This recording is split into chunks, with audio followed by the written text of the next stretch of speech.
Hey guys, it's Joe here. Happy Sunday. I just figured I'd pop in. I actually just popped into the studio and we're not even open today.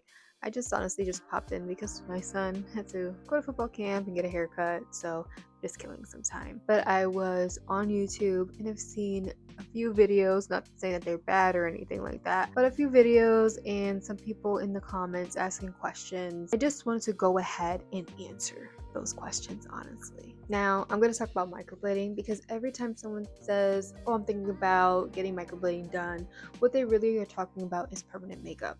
And that's where a lot of people are getting confused. And then they also get the misconception that microblading is bad.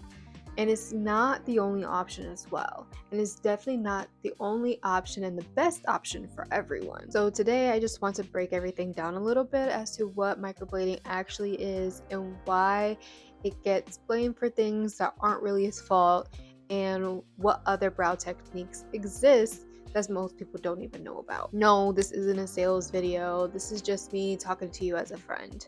Everything I would tell my mom, my sister, my best friend, because I want you to make the right decision for yourself, whatever that is. Now, first things first, let's clear something up. Permanent makeup is the umbrella. The technical term is micropigmentation. Microblading is just one technique under the umbrella. Other techniques being powder brows, nano brows, combo brows, things like that. So when someone says, "I don't want microblading," sometimes what they actually mean is, "I don't want that look."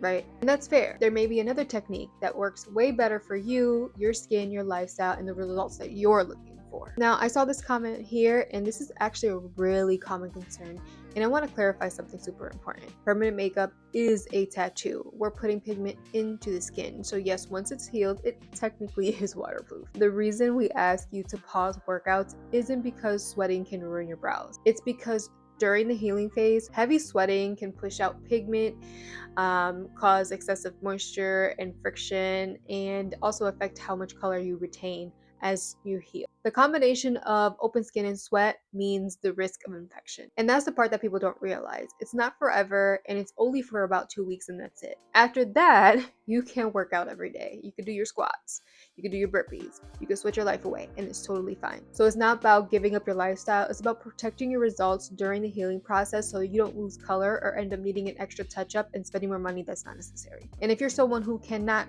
truly slow down even for 2 weeks, it might not be for you, and that's okay. Bottom line, you are not banned from the gym forever. You're just giving your skin a little recovery time so your brows can heal the way they're supposed to. Okay, this one I hear and see quite a bit, and brows are sisters at the end of the day. They're not twins, and honestly, either side of your face isn't identical either. Your face is asymmetrical because of things like bone structure and muscle tone and facial expressions, and that's something that we can't control. One side might pull more than the other, and if you think about it, most of us even have one of those girls that's smaller than the other. So it's not just our brows. Not to mention, when we're talking about a brow specifically, you might have one brow that has more hair than the other, one that's higher than the other, one that's longer than the other.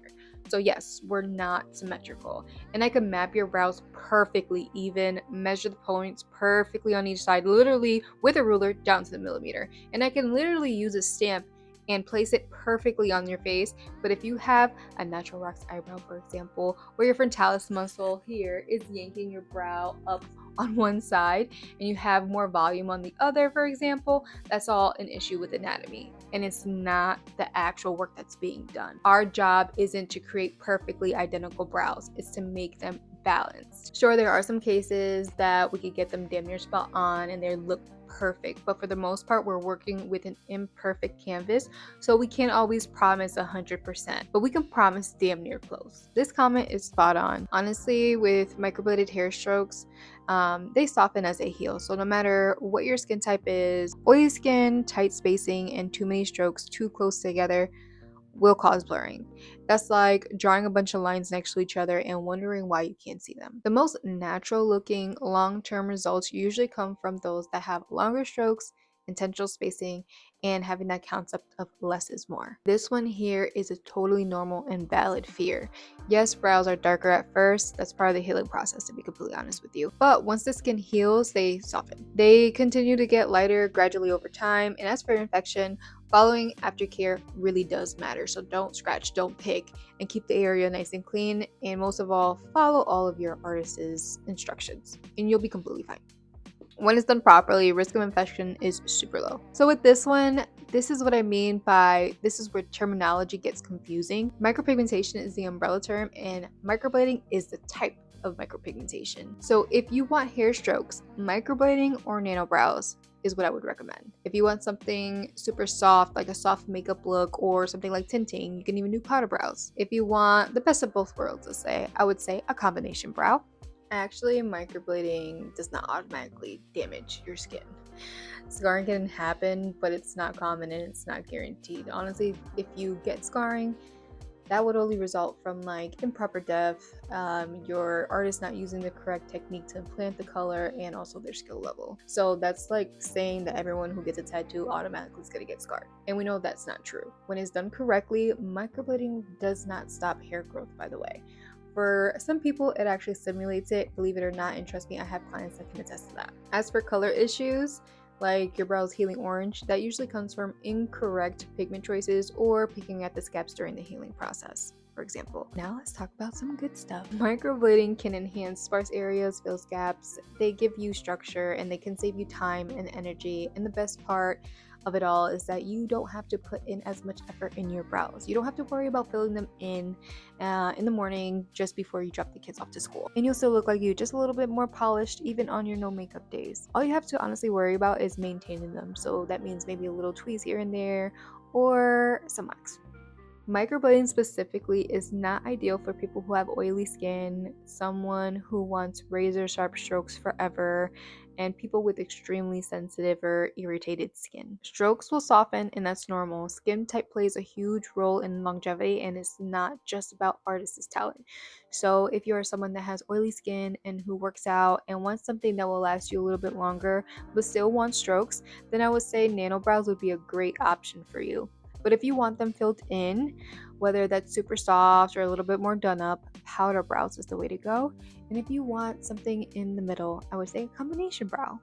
And let me just say that your brows are not going to disappear because you washed your face or used your favorite serum. Some of the biggest reasons why brows fade over time is because your body metabolizes the pigment over time. The particle size is smaller than traditional tattoo ink. Just because your heart tattoo that you got when you were 15 years old is still there does not mean that your brows are gonna last that long. It's not the same thing. And besides, I personally think that's a good thing, by the way. Our skin changes and our preferences change, so you might be able to change up your brows the way they look in a few years. Also, sun exposure and time can also affect the longevity of your brows. So obviously, if you haven't got your brows done in the past 10 years, you might be due for a touch-up.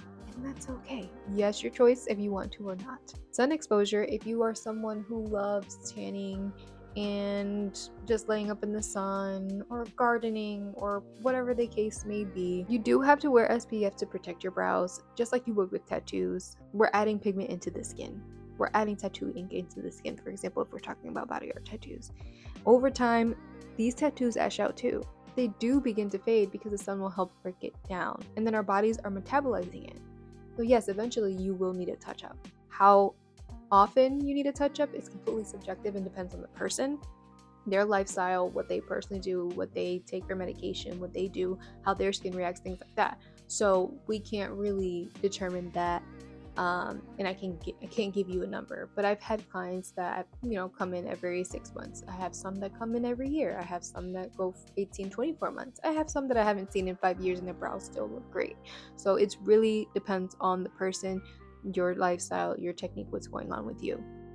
Okay, so I did also want to mention that things like really harsh exfoliants or things like tretinoin cream or getting regular chemical peels, things like that. Yes, it's true that these do affect your brows over time, but it's not an overnight thing. So you don't need to baby your face forever. Microblading isn't bad, it's just not for everyone. So the best results actually come from choosing the right technique for your skin, your lifestyle, and your expectations. If you're thinking about brows and you feel overwhelmed, drop your questions in the comments. If you're wondering it, someone else is probably wondering the same